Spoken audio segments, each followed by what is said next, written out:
Ngayon ay hayaan ninyo akong formal na ipakilala ang ating tagapagsalita sa umagang ito, ang ama ng Bulacan State University Bustos Campus at ang naging inspirasyon upang maisulong ang talakayan na ito, ating palakpakan, Dean Bobby D.G. Lopez.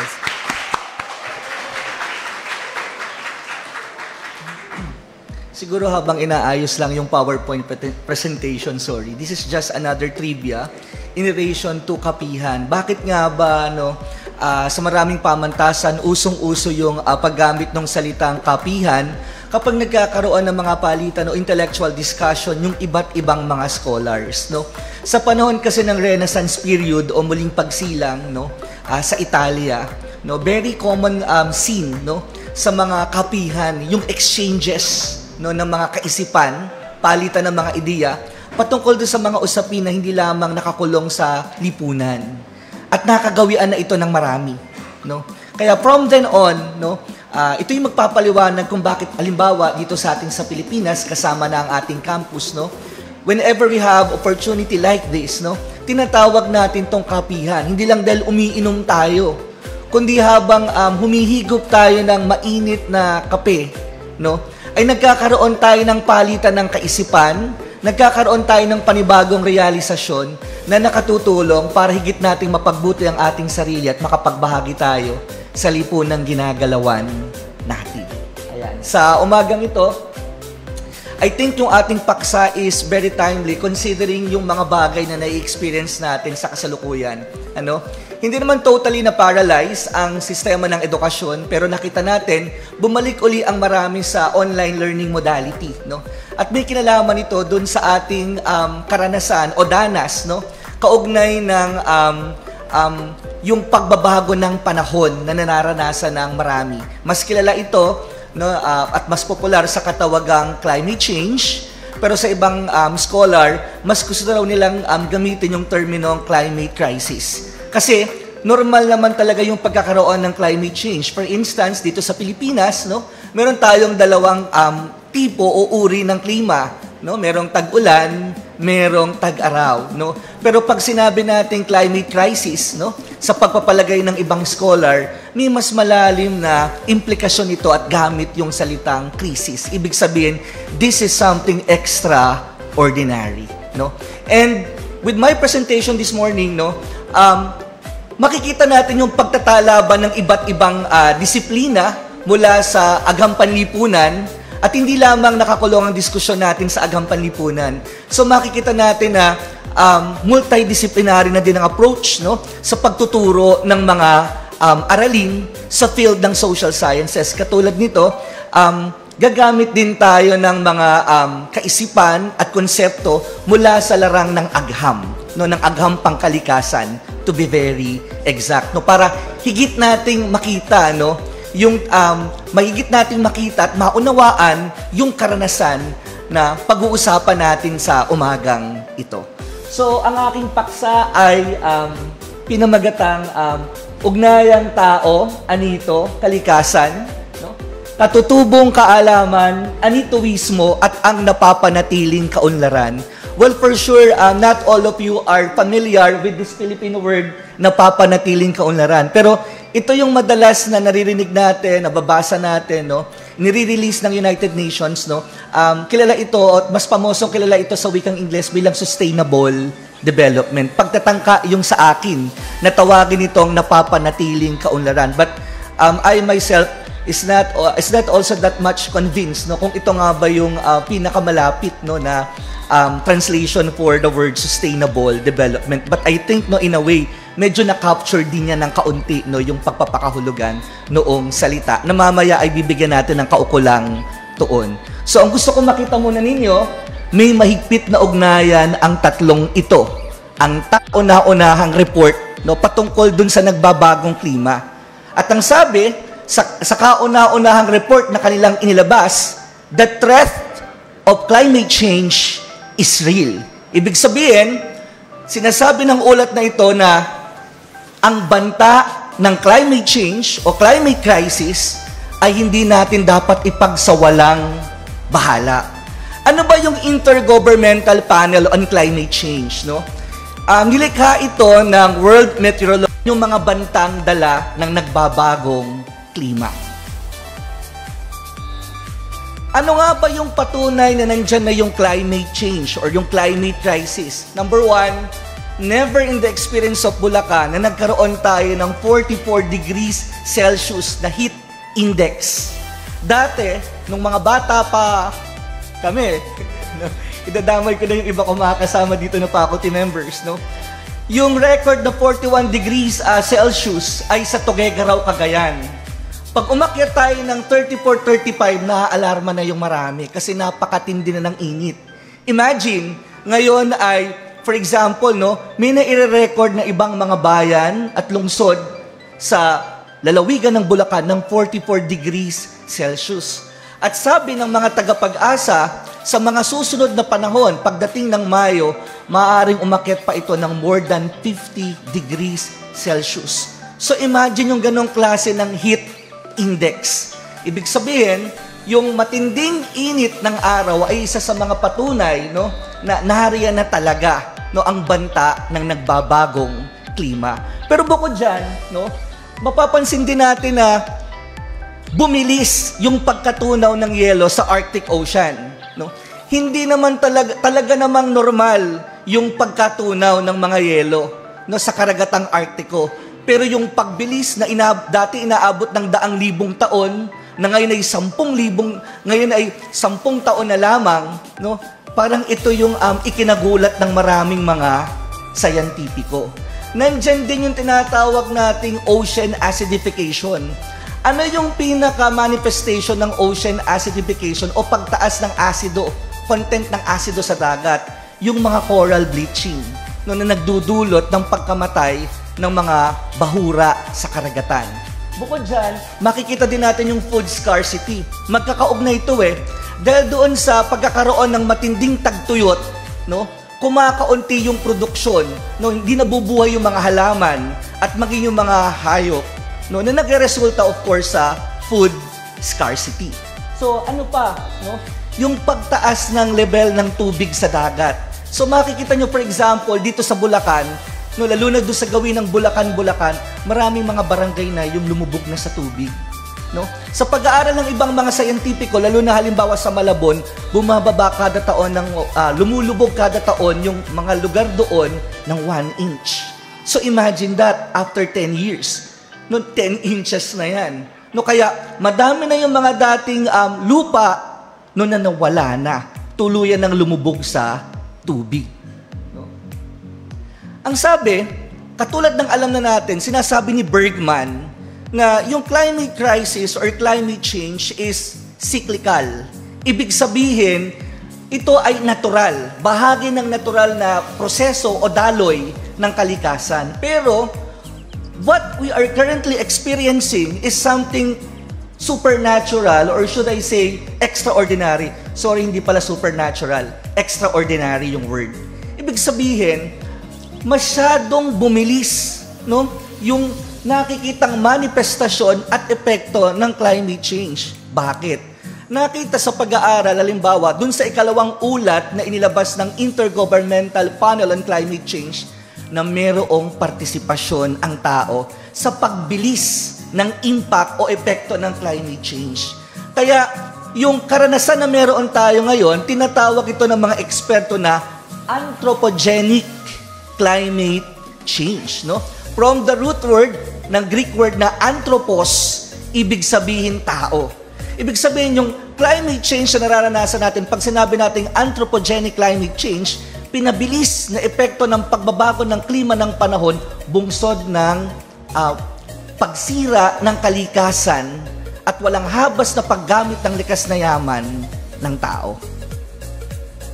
So in relation to that, pagdating ng huling bahagi, latter part ng 80s, no, 1980s, no, yung huling bahagi ng panahon na yan, inintroduce ng United Nations Commission on Environment and Development yung konsepto ng sustainable development.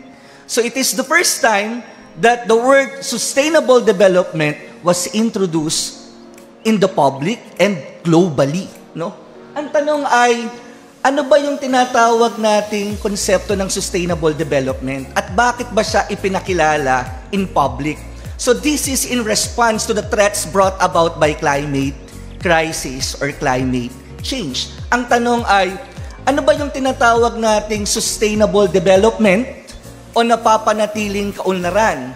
Kasi pwedeng nakaka-experience ang isang bansa ng pag-unlad but not necessarily sustainable development. So ano yung sustainable development? Batay sa 1987 Brundtland Commission report, pag sinabi daw nating sustainable development, ibig sabihin natutugunan yung pangangailangan ng kasalukuyang henerasyon nung mga likas na yaman na meron tayo, pero hindi nakokompromiso. Natugunan yung pangangailangan ng susunod na henerasyon para sa kaparehong likas na yaman din. Ibig sabihin, yung nagagamit nating resources today to meet our needs, no? Pagdating na merong mga kasunod na tayong generation, meron pa rin silang ma-access na resources to meet the same needs that we needed today. Parang ganun yung parang ganun yung idea. Yun yung sustainable development, no? Sabi ng Brundtland Commission report, no? Now, in relation to that, gusto ko makita nyo na may ugnayan doon sa sustainable development, yung mga tinatawag nating indigenous knowledge, no? Yung iba nako-confuse, no? Tinatawag nilang traditional knowledge. Yung iba naman ginagamit yung term na local knowledge. At yung iba nga, indigenous knowledge. Pare-pareho ba sila? Hindi. Magkakaiba din yun, ano? May pagliliwanag na ginawa dyan si Professor Nestor Castro, isang kilalang cultural anthropologist, no, mula sa UP Diliman, no.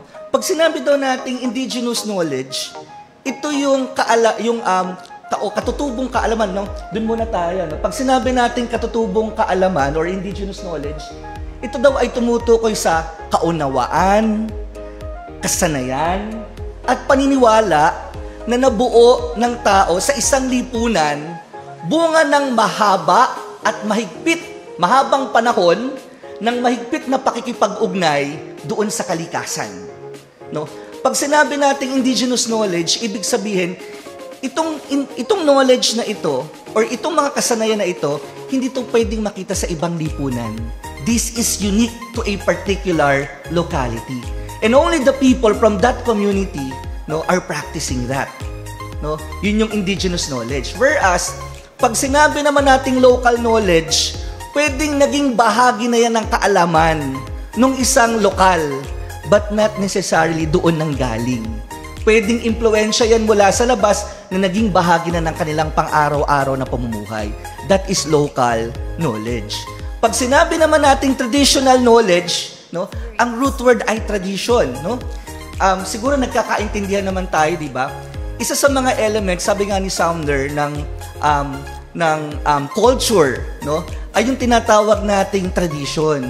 Pag sinabi nating tradition, this is not just an activity, no? Pwedeng may activity na ginagawa ang tao, but not necessarily a tradition. Now, the question is, kailan ba yung isang activity ay nag-e-evolve into a tradition? Kapag yung activity na yon ay ginagawa na, no, consistently, no, and habitually, no, ng isang particular na grupo at naipapasa na ito from one group to another, from one generation to another, then that activity is already becoming a tradition. So yun yung traditional knowledge, no? Mga naipasa sa kanila sa matagal ng panahon. Now, so tingnan natin, ano ba yung layunin ng pag-aaral natin sa umagang ito, no, in relation dun sa panimula na ibinigay ko sa inyo. This is what I want you to see from my presentation.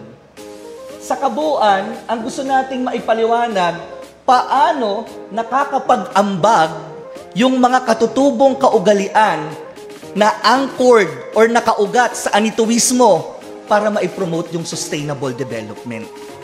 Kasi, ang pinaka-thesis natin, no, dun sa ating paksain sa umagang ito, ay yung yung sinasabi natin na yung indigenous knowledge na naka-anchor doon sa anituwismo ay nakatutulong para ma-promote, no, yung sustainable development. And as we go along with my lecture, no, makikita natin how these three became interrelated with each other. So, bakit ba natin to kailangang pag-aralan? Number one, nakita ko na research gap, no?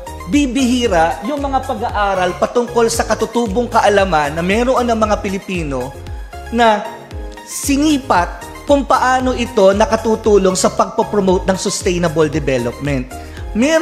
Hindi ko sinasabing wala, merong mangilan-ngilang pag-aaral. At ang isa pang nakita kong problema, yung mga pinagtuunan ng pansin, no? Yung mga pinagtuunan ng pansin, laging nakakulong sa kagubatan, no? Kabundukan. At pag sinabi natin kagubatan at kabundukan, most of the time sa northern part ng Luzon, parang hindi na take into consideration yung ibang mga knowledge coming from other ethno-linguistic groups, no, in the Philippines. Most of the time nakakulong lagi sa Hilagang Luzon, no? Merong pangilan-ngilan na pag-aaral sa baybay dagat. Pero, no, nakita natin walang ganong pag-aaral patungkol doon sa kapatagan, sa plain regions.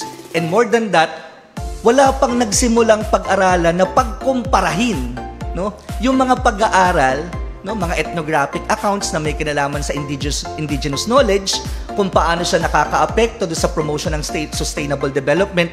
Walang gano pang pagkukumpara na ginawang pag-aaral patungkol doon, na mamaya-maya ay makikita nyo na naging kaibahan ng pag-aaral na aking isinagawa. So, ito yung lawak at saklaw ng pag-aaral natin, no, na pag-uusapan natin. Tutuon yung aking pag-aaral sa pangangalaga ng kalupaan, mina, kagubatan, katubigan, hayop, puno, halaman, at mga isda sa ilalim ng dagat na isinasagawa ng mga katutubong pangkat, halimbawa ng Eba Aitas mula sa Orion, Bataan, no? Ng mga Subanin, ng mga taga Sambuanga, ng mga taga Hilagang Kanlurang, Cagayan, no? Ng mga Ipugaw, Mangali, Bontok, no? Itong Ipugaw, Mangali, Bontok sa may Hilagang Luzon, ano? Yung Lumad, Jama Mapun sa may Mindanao, Ibatan sa may gawin ng Batanes, at mga lokal mula sa Nueva Ecija, no? Tagalog, Siquijor, Bohol, Butuan, Surigao, at Masbate. So yung mga katutubong kaalaman na pag-uusapan natin ay mula sa mga ethno-linguistikong grupong nabanggit. So ito yung nakita natin, no? Ito yung mga kaalaman na meron sila, mga practices na meron sila, mga paniniwala na meron sila na contributory in promotion of sustainable development. Number one, sa pangangalaga ng hayop. Nakita na hindi hinuhuli o ginagalaw yung mga buntis na hayop, kahit yung mga nangingitlog na hayop o isda. So ibig sabihin, pag ang nahuli nilang hayop, no, ay bata pa, o kaya buntis, o kaya sa kaso ng isda, nangingitlog, ibinabalik nila halimbawa yun dun sa kanilang habitat. No? Bakit? To make sure, no, na yung panganganak ng mga nabanggit na hayop ay makapagpatuloy. Kasi sa pamamagitan nito, no, makakapag-reproduce pa sila ng kanilang uri. So hindi na tetreten yung kanilang existence. Okay? No? Katunayan, halimbawa, may mga ibang lugar sa Pilipinas na hanggang sa kasalukuyan, yung pamamaraan ng panghuli nila ng isda ay very traditional.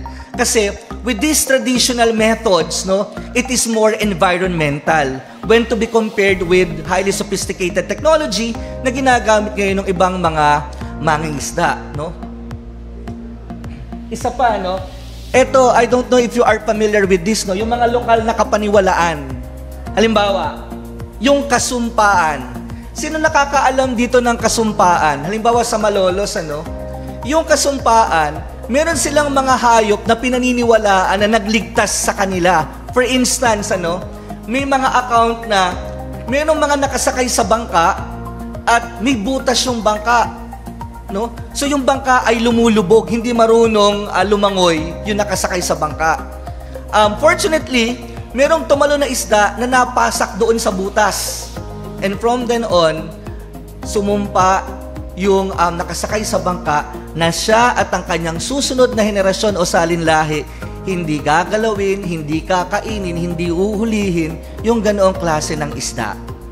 There was also a narrative, no, sa Malolos pa din, no, sa Matimbo, to be very specific, no.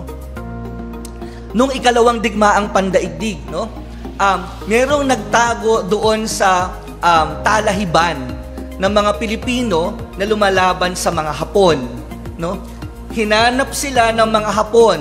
Subalit dahil nakita ng mga Hapon, no, na marami pa ding mga ibong Maya, no, na naglilipara na tumutungo dun sa gawin ng talahiban kung saan nagtatago yung mga sundalong Pilipino, na-conclude na nila na, nako, dahil maraming ibon dyan, ibig sabihin, no, hindi nabulabog yung mga ibon, ibig sabihin wala dyan yung mga hinahanap natin.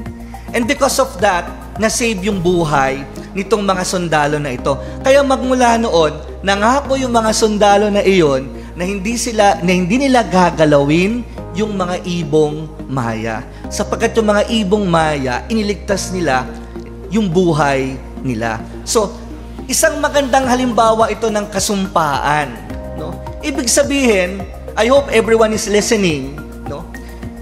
If every one of us would have that in our mind, ilan pa kayang mga hayop yung pwedeng dumami at maligtas? No, kasi in a way, it is a recognition nung magandang bagay na ginawa sa kanila nung hayop.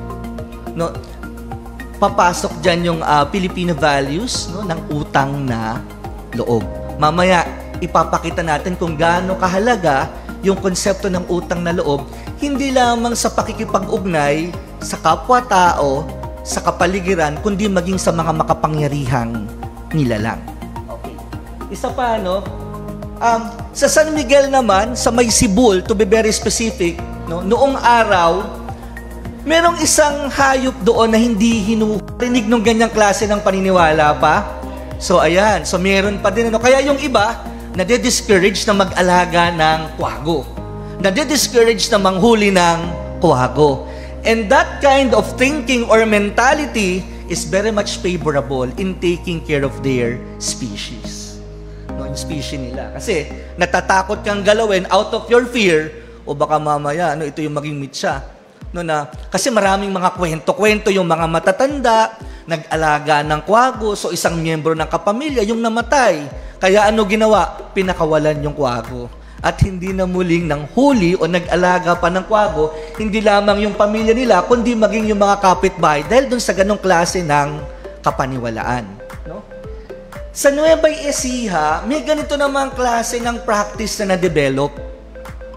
Sa pag-aani ng palay, nagbibitbit sila ng 7 tali. No? Yung 7 tali, ang ginagawa nila, hahakbang sila ng 7 beses. Sa ika-7 hakbang, magtatali sila ng 7 uhay ng palay. Tapos, lalakad uli sila ng 7 hakbang. Tapos, magtatali uli ng 7 uhay hanggang sa makapitong yung bungkos, no? na kanilang itinatali. No? Yun daw ay bilang alay sa anito. No? Pagkilala. No? Gusto ko makita nyo ito mga mag-aaral, na ang ating mga ninuno ay hindi ganid sa mga likas na yaman. Marunong silang magtira. No? At mamaya-maya makikita nyo, there is a recognition on our part that the world we are living in doesn't only belong to us. No? Na hindi lamang halaman, hindi lamang hayop, hindi lamang tao. No? Meron tayong mga kasamang hindi nakikitang nilalang. Kaya may mga ganitong klase ng pagriritual, may ganitong klase ng pag-aalay. No? Yun ay pagkilala na bukod sa atin, may iba pang mga nilalang na hindi natin nakikita pero gumagalaw sa parehong espasyo na ginagalawan natin. We are recognizing their presence and at the same time, we are respecting their presence. And yung ganong klase ng kaisipan, again, ay contributory, no? Doon sa pagsusulong nung tinatawag nating napapanatiling kaunlaran. Hindi natin inuubos lahat nagtitira tayo para sa iba. Okay? Ganoon din, may paniniwala ang ating mga ninuno mula ito sa pag-aaral halimbawa nila Dr. Regulus Tantoco, Professor Bernadette Abrera, at saka ni Professor Dante Ambrosio, no? Mga kilalang professor din mula sa Universidad ng Pilipinas Diliman sa Departamento ng Kasaysayan. Sinasabi nila halimbawa na yung mga kaluluwa, no, ay pwedeng kumuha ng anyo ng isang hayop o insekto. Tandaan nyo, sa Pilipinas, laganap ang kapaniwalaan sa kaluluwa. Kung kilala nyo halimbawa si, ano nga pangalan nitong anthropologist na ito? Si Franz Boas, no? At yung kanyang konsepto na ipinakilala, yung cultural emphasis, no? Sinasabi niya na kapag maraming katawagan sa isang bagay, sa isang komunidad, ito man ay material o di material na kultura, ibig sabihin mahalaga ang material o di material na kultura na yon sa isang lugar. Kaya for instance, sa Philippines, no, napakadaming katawagan natin sa bigas. Bigas, kanin, mumo, sinangag, tutong, sinaing, no, binhi, palay, di ba? Etc. Suman, balisungsong, talulo. Bakit? Kasi pangunahing pagkain sa Pilipinas ang bigas o ang kanin. Gayun din, pag-aralan nyo, mula sa Batanes hanggang sa dulong bahagi ng Pilipinas, iba-iba ang katawagan sa kaluluwa bagamat magkakaugnay. Kaluluwa, kaladuwa, ikararwa, ikamerarwa, nyawa, sumangat, gimukod, no? Magkakaugnay. Lahat yan ay katawagan sa kaluluwa. Ibig sabihin, laganap ang paniniwala sa kaluluwa. Actually, hindi lang dito sa Pilipinas, kundi maging sa buong Austronesia. Ito yung mundo na ginagalawan ng ating mga ninunong Austronesiano, no? Naniniwala sila sa mga kaluluwa. Ano ang halimbawa natin dyan? May mga klase ng paru-paro na hindi natin ginagalaw. Lalo na yung mga puting paru-paro, yung malaking paru-paro. Bakit hindi natin? Huwag mong hulihin yan, sasabihin pa ng mga matatanda. Bakit? Kasi pinaniniwalaan natin na yun ay kaluluwa ng ating ninuno na sumapi, no, at gumagamit ng anyo ng paru-paro. Kaya yung paru-paro, hindi mo ginagalaw. Hindi ba? Meron pang mga kwento ng buntis. Okay. Na may mga insidente na nakakita sila ng malaking aso. At sa halip na hulihin yung aso, ano yung ginagawa nila? Nagmamadali sila na lumayo sa nasabing aso. Kahit yung mga namumulutan, yung mga lasenggero, umiiwas. Bakit? Ano ang paniniwala? Yung malalaking baboy at mga malalaking aso na kulay itim ay maaaring aswang. So, yung ganitong klase ng kapaniwalaan at takot, sa mga nabanggit na hayop o insekto ay nakatutulong ng malaki upang ang mga nasabing hayop at insekto ay hindi galawin at pakialaman ng mga tao. So, makikita nyo, yung katutubong kaalaman na yon at kapaniwalaan, contributory. Saan? Sa pagpopromote ng sustainable development. Maganda pang tignan, at saka ito makikita nyo din yan, Actually, pinaniniwalaan nga nila kahit yung mga hayop may kaluluwa, no? Maraming mga ethno-linguistikong grupo sa Pilipinas, alam nyo, ito yung kaibahan natin ng anitoismo o anitismo sa Kristyanismo. Sa Kristyanismo, isang kaluluwa lang ang meron tayo at ang tao lamang ang may kaluluwa. Pag pag-aaralan nyo halimbawa, yung kamalayan ng mga sinaunang Pilipino patungkol sa kaluluwa, hayop, halaman, at maging yung mga bagay na walang buhay, may mga ethno-linguistikong grupo na naniniwala na may kaluluwa din yun. No? At hindi lamang yan, ang bilang ng kaluluwa ay nagdedepende rin kung anong ethno-linguistikong pangkat ang pinag-uusapan natin. May naniniwala na mayroong 2 kaluluwa ang tao, may naniniwala na may 3, 4, 5, 6, at 8. No? Ito siguro yung magpapaliwanag kung bakit meron tayong kaisipan na para kaekang pusa, no, siyam ang buhay. Sapagkat sa kalinangang Pilipino, ang kaluluwa ang nagbibigay buhay at ginhawa sa katawan. Kaya, kung pag-aaralan nyo halimbawa, ang Bisaya, may ritual ng tawag. Kasi ang paniwala nila, kapag umalis ang kaluluwa sa katawan ng tao, pwedeng magkasakit. At kapag hindi na nakabalik ang kaluluwa, pwedeng maging dahilan niya ng pagkamatay ng tao. So, yan siguro yung magpapaliwanag halimbawa doon sa konsepto nung pag sinasabi natin na para ka ekang pusa, siya mambuhay. Kasi paulit-ulit na nalalagpasan yung mga hindi magandang yung mga trahedya, no? O mga kapahamakan na pwede sanang ikamatay ng tao pero hindi namatay.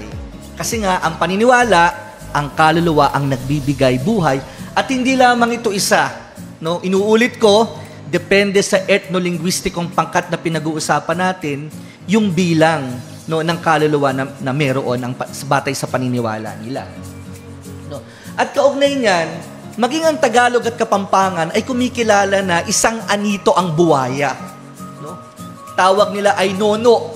Diba? Kung papansinin nyo, yan din ang ginagamit nating pantawag dun sa mga matatandang pinanggalingan natin. Ninuno. At mamaya makikita nyo, ang mga ninuno ay may kaugnayan sa mga anito. Lalo na yung mga matatanda. Kaya nga tignan nyo, sa lipunang Pilipino, maraming pangalan ng mga makapangyarihang nilalang ang isinunod kaugnay ng mga matatanda. Halimbawa, sa Visayas, no? Laon. Di ba yung pinakamakapangyarihang anito? No? Kasi, pag ang pinag-uusapan natin anito, meron pa din silang hierarchy. No? May social differentiation din sila. Merong mas makapangyarihang anito. Sa Bisaya, ang mas makapangyarihang anito, si Laon. Ibig sabihin ng Laon, luma. Sa Kabikulan, meron tinatawag silang isa pang anito, yung anito ng mga aswang, si Gugurang. Ang root word ay gurang. Ibig sabihin, may kaugnayan pa din sa mga matanda. Kaya ito, pinaniniwalaan yung buwaya, anito. Kaya ang tawag ng mga Tagalog, nono. No? Parang ninuno, nakaugnay doon, nakaugat doon. No? Kasi, ang mga anito ay pwedeng tumukoy din sa kaluluwa ng mga yumaong mahal sa buhay. Okay? Nakakasunod tayo? Sige. Maganda rin nating tignan yung tripartite view of cosmos ni Lasco. No? Meron din ditong pagtalakay na ginawa si Dr. Bernadette Abrera. No?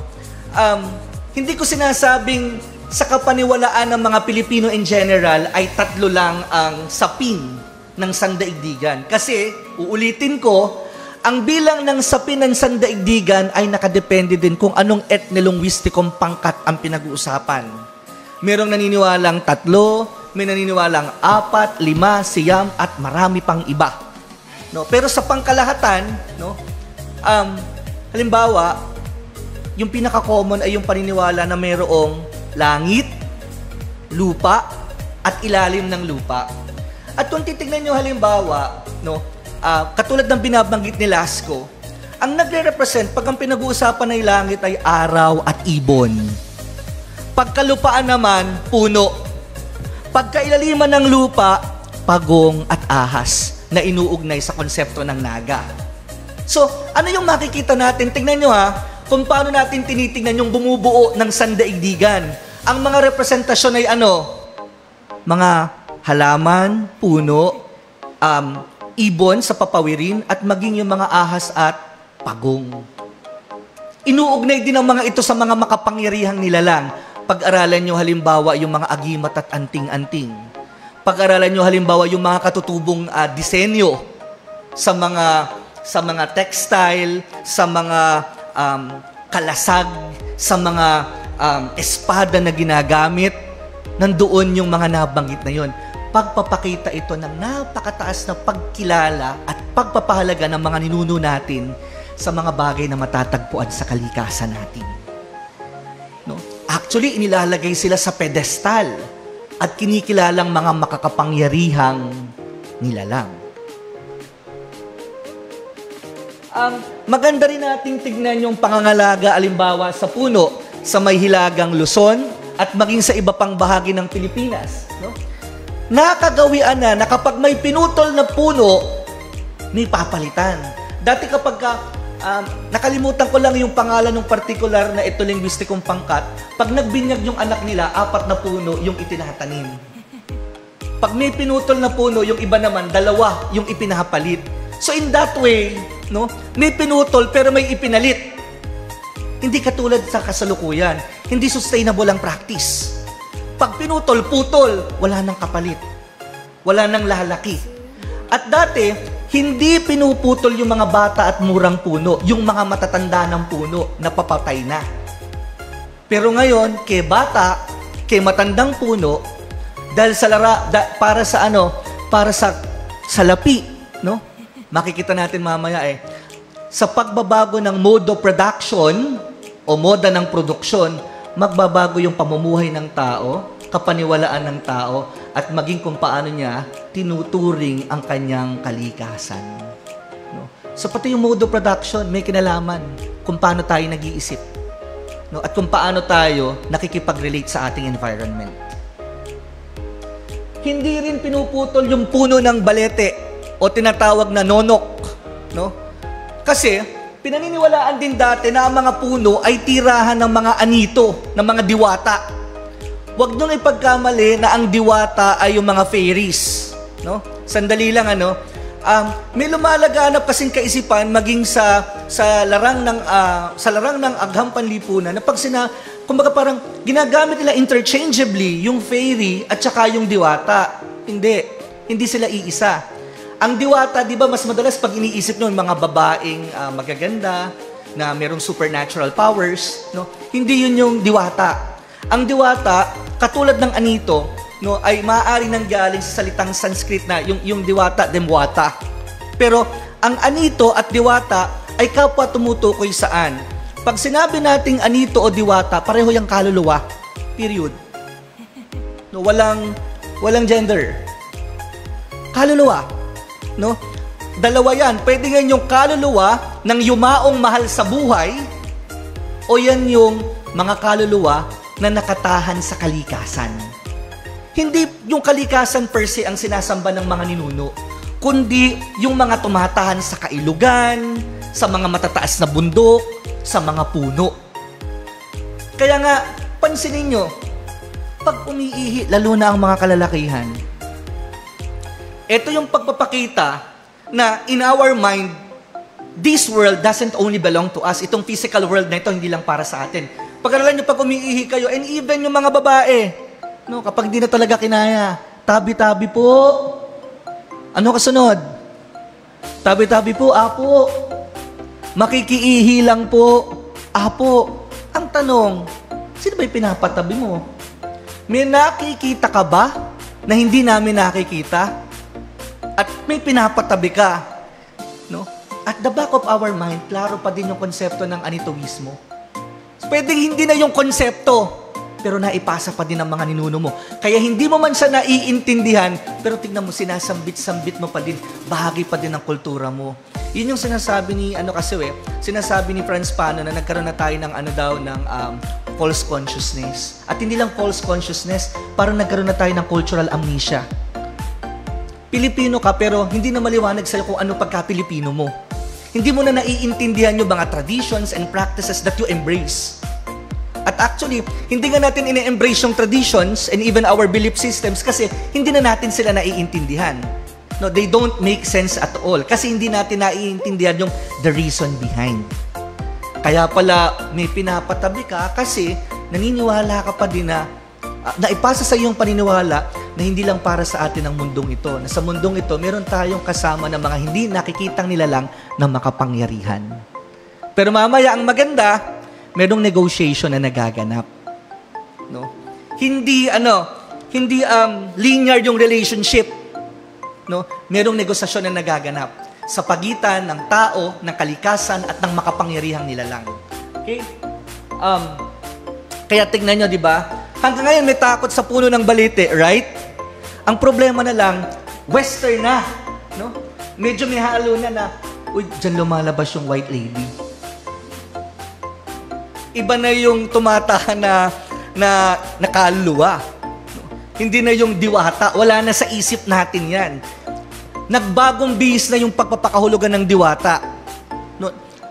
At mali na, distorted na yung pagkaunawa natin kung ano ang diwata. Tandaan nyo, pareho lang din sila ng anito. Ang anito ay lumaganap nga lamang na katawagan sa Luzon, habang ang diwata naman ay lumaganap sa Kabisayaan, Kabikulan at Kamindanawan. Pero pareho lang din yan. No? Pag sinabi nating anito diwata, mga kaluluwa. No? At laganap yan mula Batanes hanggang ng mga ibatan ng Batanes hanggang doon sa mga tibuli ng Cotabato sa may gawing Mindanao. Although nagbago nga ang tawag sa anito, no? Tinawag sa Kabisayaan, Kabikulan at Mindanao na diwata, pero pag-aralan nyo, hindi tuluyang nabura ang konsepto ng anito. Bakit? Sapagkat sa mga nabanggit na lugar, Kabikulan, Kabisayaan, Kamindanawan, ginagamit pa din ang term na anito. Kaya nga lang sa ibang gamit na pag-aanito.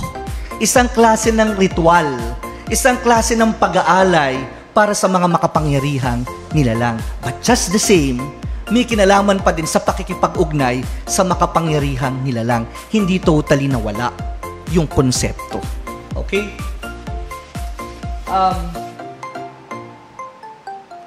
Next slide, no? Meron din tayong mga lugar, no? Batay dun sa kapaniwalaan ng mga binanggit ko sa inyo kaninang mga ethno-linguistic groups, no? Meron din silang mga tinuturing na mga sagradong araw at sagradong lugar, no? Dun muna tayo sa sagradong lugar.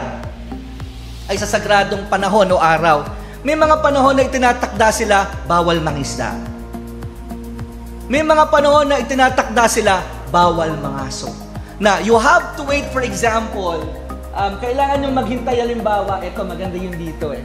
Sige, isa-isahin natin. Dito muna tayo, sa number 1. May mga lugar na hindi ginagalaw kasama ang mga hayop at halaman na matatagpuan roon. Hindi ko alam kung practice nyo pa rin ito sa kasalukuyan, pero kami, dun sa aming bakuran dati, kasi isang malaking compound yun, may mga lugar doon na hindi kami pinapupunta ng matatanda.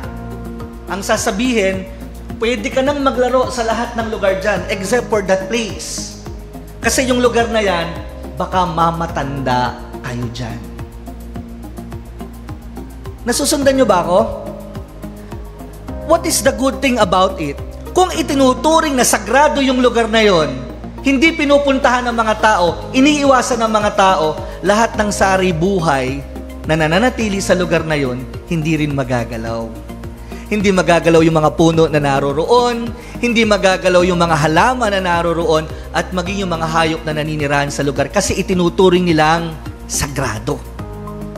At dahil sagrado o natetreten sila, baka may masamang nangyari kapag penetrate nila yung lugar, ano yung nangyayari? Iniiwasan na nilang puntahan yung lugar. Kaya lahat ng yung biodiversity doon sa lugar, nananatili, hindi nagagalaw. No? May mga panahon din na itinatakda na bawal ang pangangaso at pangingisda. No? Kumbaga halimbawa, kapag ito maganda tong dito sa, siguro, puntahan muna natin yung number 5, no? Yung sistema ng UMA, para maintindihan nyo. Alam niyo yung UMA? No? Doon sa may gawin ng Hilagang Luzon, no? May practice ng pagkakaingin, 'di ba? Yung pagkakaingin hindi siya environmental friendly. Tama? Pero kakaiba yung pagpapractice ng pagkakaingin, no? Dito sa may gawing ito ng Hilagang Luzon. No, yung UMA, for your information, ito yung piraso ng lupa na pinagtataniman nila nung kanilang mga pananim. Pero, kung bakit ko sinabing, hindi ko alam kung tamang sabing environmental friendly na pagkakaingin kasi kahit ano sabihin mo, hindi tama yung pagsusunog. No? Kasi alam nating merong epekto yan, doon sa ating ozone layer, doon sa ating atmosphere. No? Pero, ang gusto ko lang puntuhin sa kanila, no? Ang gusto ko lang puntuhin sa inyo, kaugnay ng practice nila, may pagkukonsidera din dun sa kalikasan. Number 1, hindi nila ginagawa yun sa panahon na matindi ang init. Kasi, yung posibleng magkaroon ng malawakang pagkasunog kapag masyadong matindi ang init, tapos kino-consider nila yung direksyon ng hangin kasi baka kumalat, no? Pag masyadong tuyong-tuyo ang lupa, hindi nila ginagawa 'yon. At hindi nila ginagawa yung pagkakaingin malapit sa watershed kasi maraming mga puno doon. Maging yung mga puno na pinagkakahuyan at namumunga, inilalayo nila doon yung pagkakaingin para hindi masyadong maapektuhan yung lugar.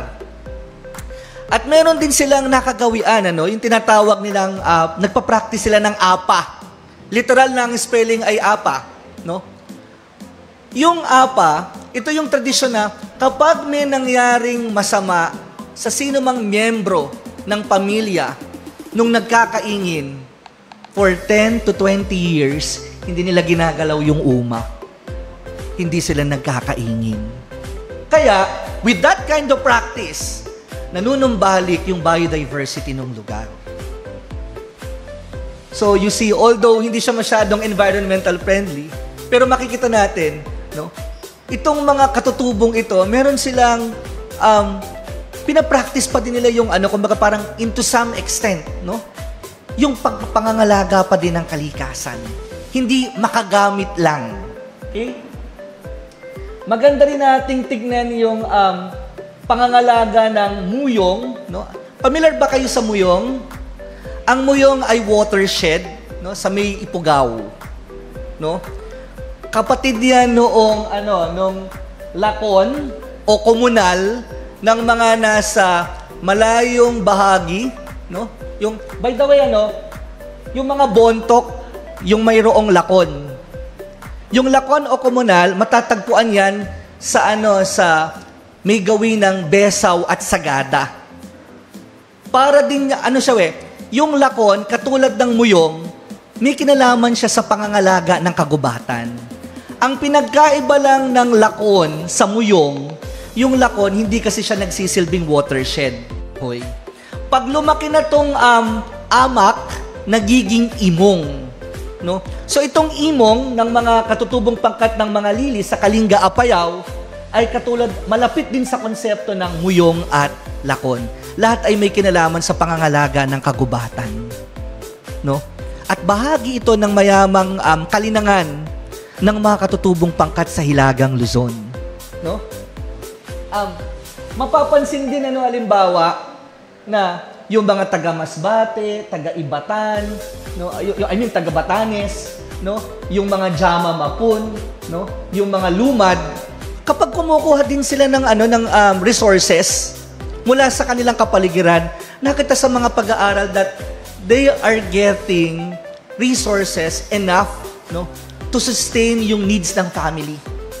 Ibig sabihin, hindi nila ginagamit yung resources from the natural surroundings para i-commercialize. Sapat lang para tugunan yung pangangailangan ng kanilang pamilya. Hindi talaga ganid. No? May pagkonsidera sa iba pang mga gagamit.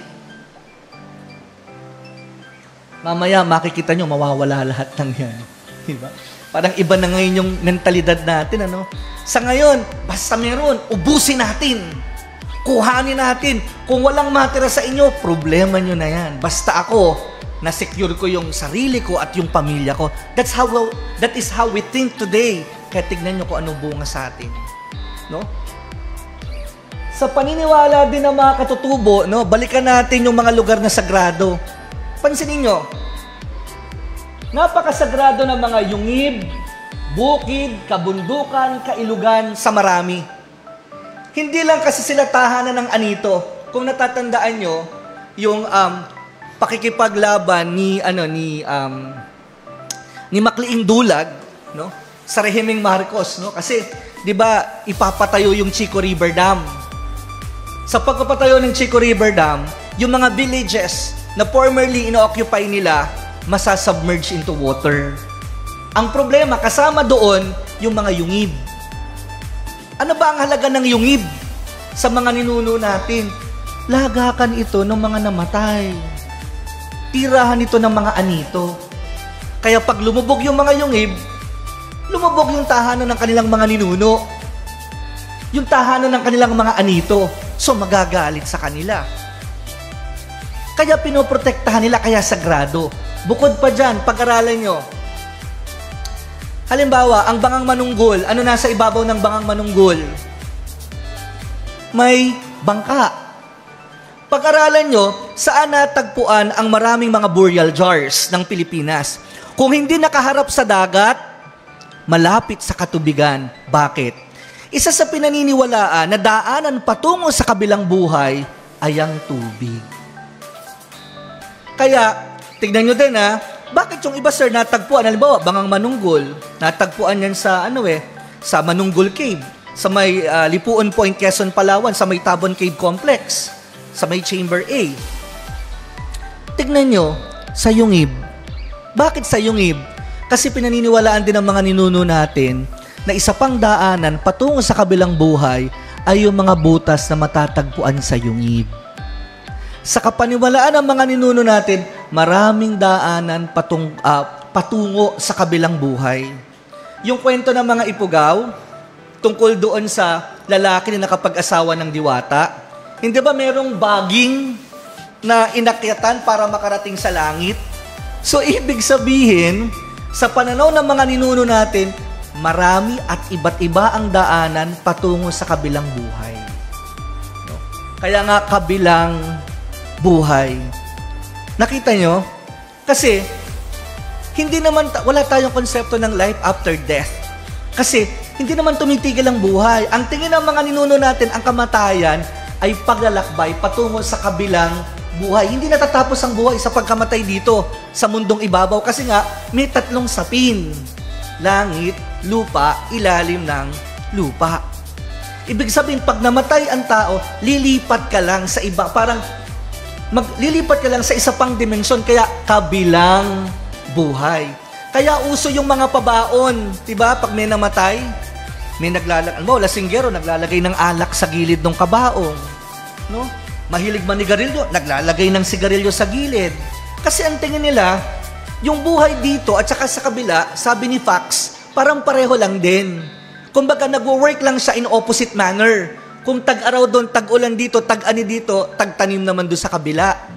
But everything's just the same. Kaya, kabilang buhay. Lilipat ka lang. Yung kamatayan, transition period. Pero, it's not the end of your life. Kasi ang nagbibigay ng buhay ay ang kaluluwa.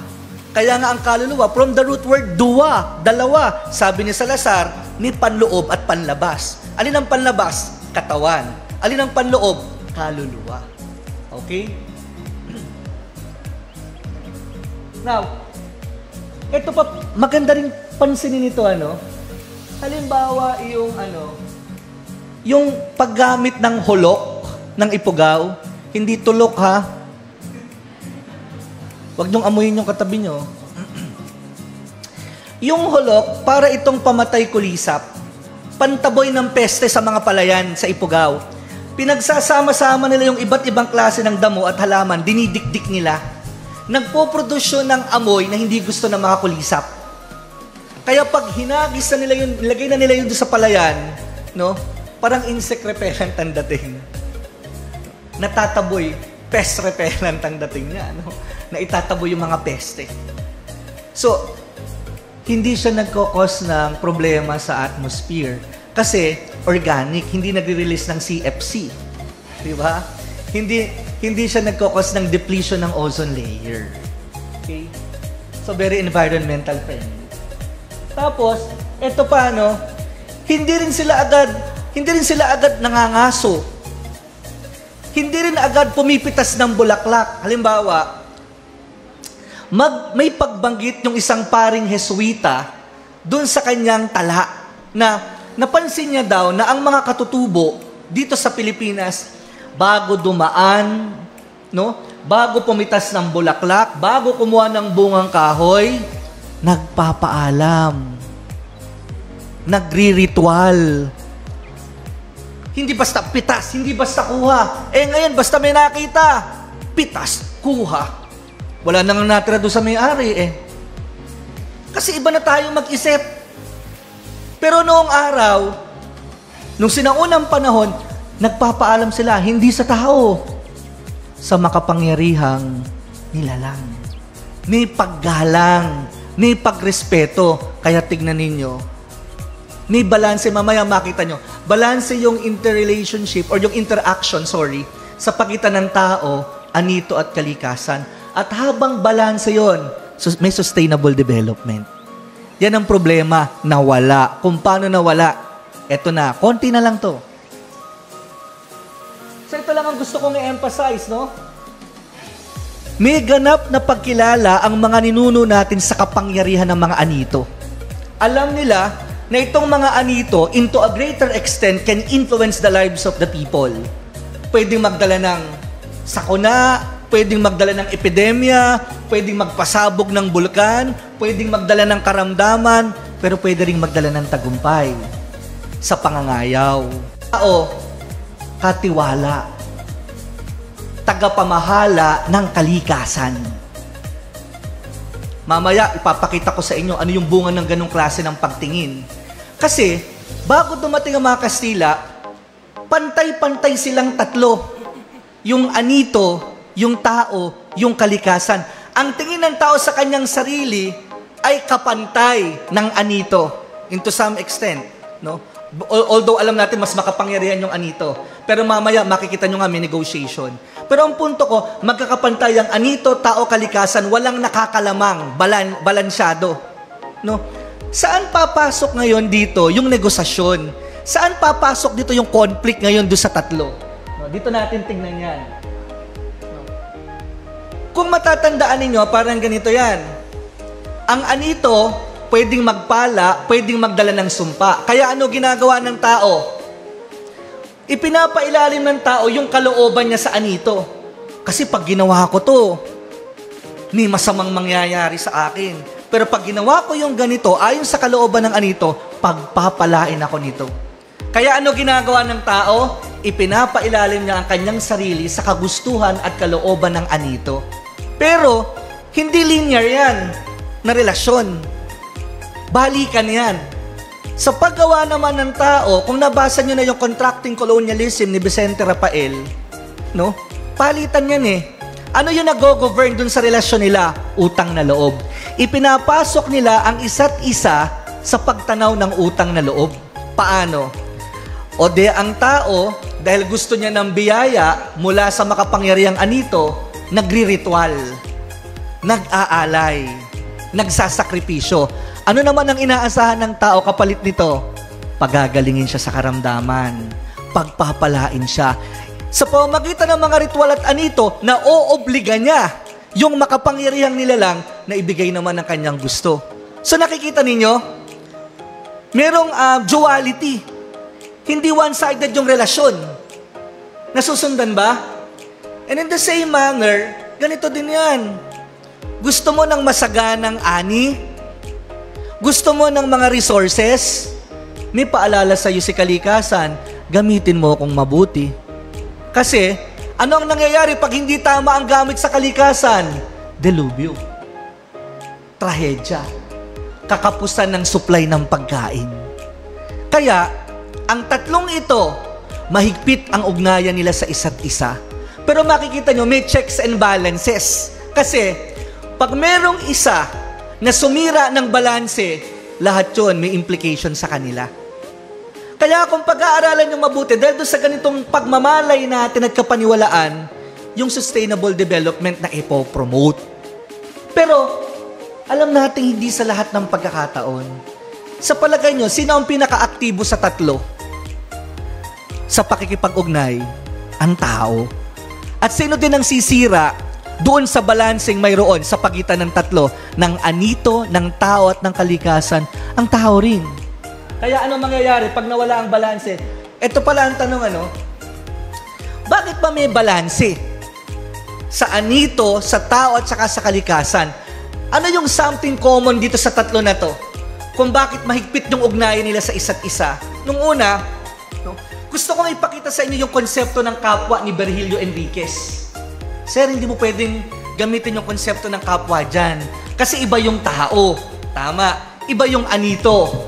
Iba yung kalikasan. Kaya hindi natin pwedeng gamitin o isama yung konsepto ng pakikipagkapwa sa ugnayang namamagitan sa tatlo sapagkat hindi daw sila kapwa. Kasi ang kapwa ay galing sa salitang kapuwang. Ibig sabihin, you belong to the same space. Right? Magkamuka, magkapareho. Magkamuka ba ang anito at ang tao? Hindi. Ang kalikasan? Hindi. Mali kayo dyan. Sa pag-aaral ko, nakita ko kapwa silang tatlo. Saang aspeto?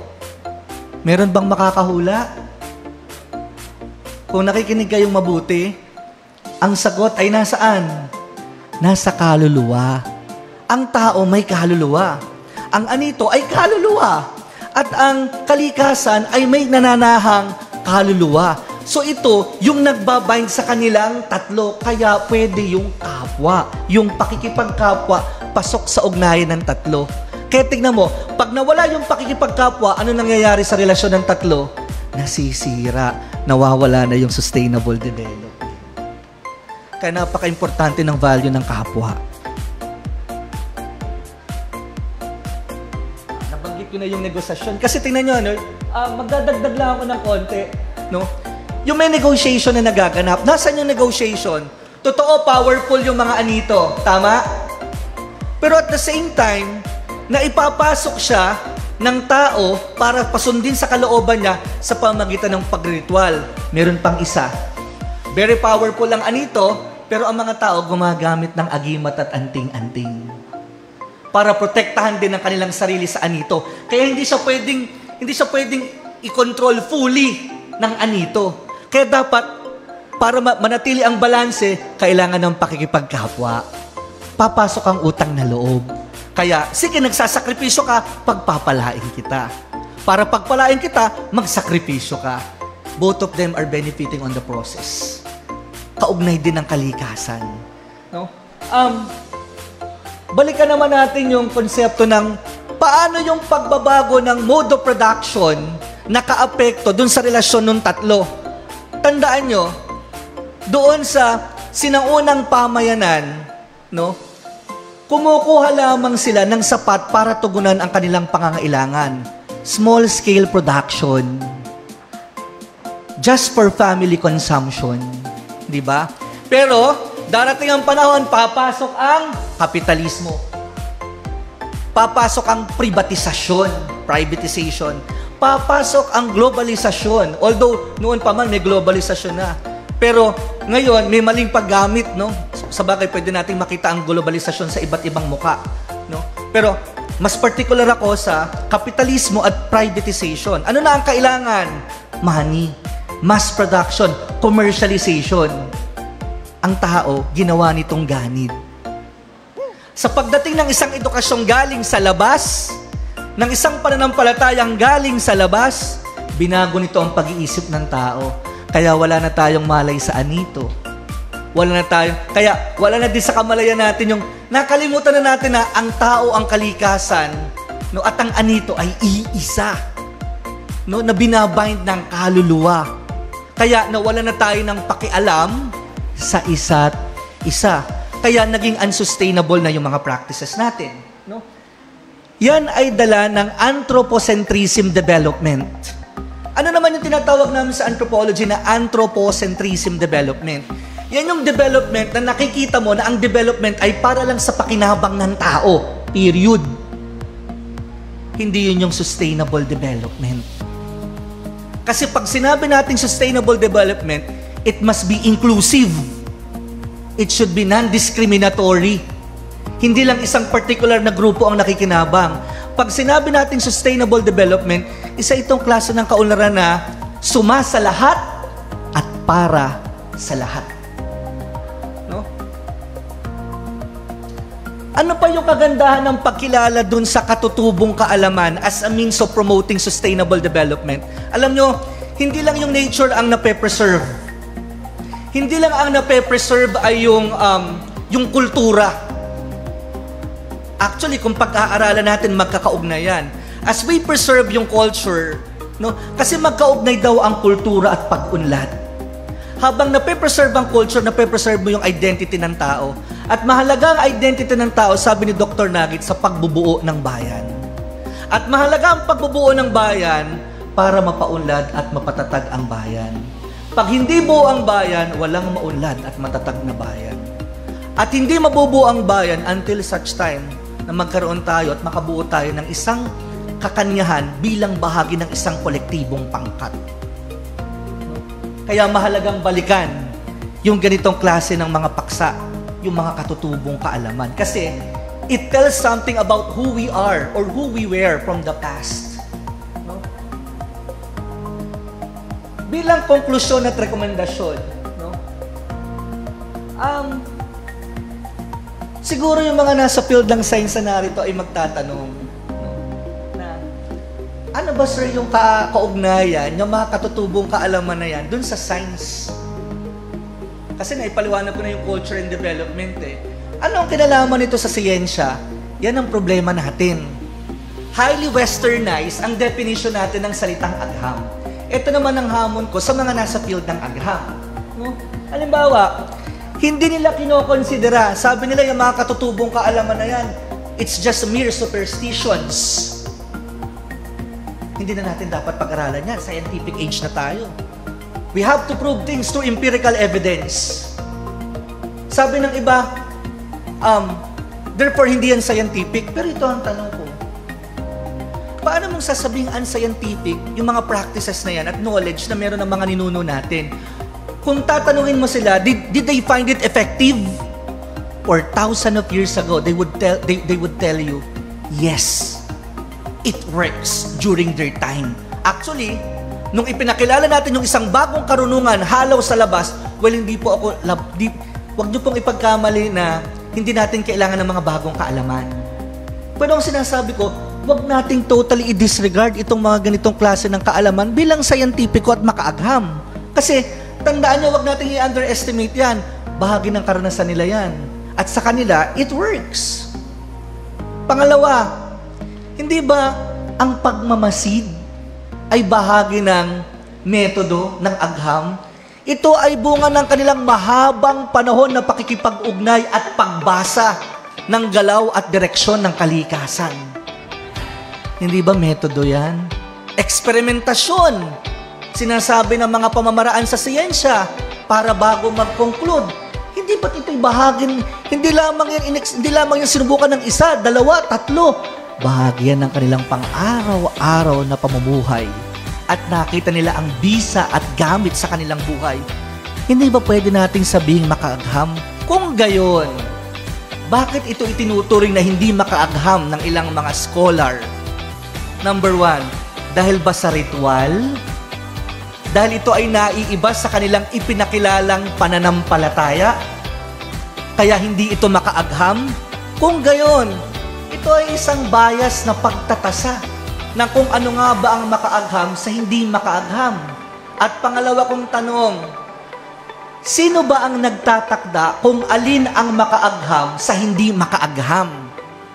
Kung ang magtatakda nito para sa atin ay yung mga mauunlad na bansa at makakapangyarihang bansa, hiwalay sa kung paano natin tinitingnan ang mga bagay-bagay, hindi ba maliwanag yan katulad ng sinasabi ni Said Alatas na academic imperialism?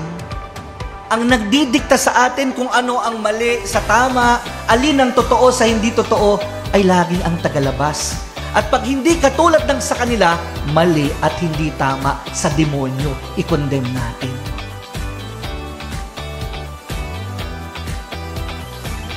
Usapin nga yan ng gahum. Yung tinatawag ni Antonio Gramsci na hegemony, sa Bisaya ang tawag nila gahum. Sino ang nagtatakda? Sino ang may kapangyarihan? No? Huwag natin kalimutan, taglay na katangian ng isang napapanatiling kaunlaran ang isang inklusibong kaunlaran, walang naiiwan. At maaring yung ibang practices ay hindi angkop from other locality, but that doesn't necessarily mean na hindi na siya effective. Kasi iba naman yung environment at iba yung dynamic ng social relationship na nabuo sa lugar na iyon. Kaya maaring for one locality it works, but in another locality it didn't work. No? Bilang rekomendasyon at bilang pagwawakas, no? Ito yung hindi ko na na-explore dun sa pag-aaral ko. walang gaanong pag-aaral patungkol sa katutubong kaalaman patungkol sa himpapawid.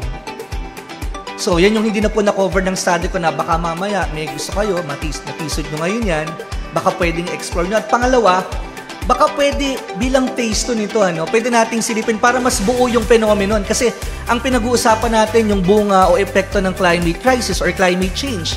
Baka pwedeng sipatin sa mga susunod na pag-aaral kung paano naman ginagamit yung katutubong kaalaman sa paghahanda sa mga sakuna, paano dinedetermine din yung mga sakuna na dala noong nagbabagong klima para mas maging buo yung pagtingin natin doon sa usapin ng nagbabagong klima.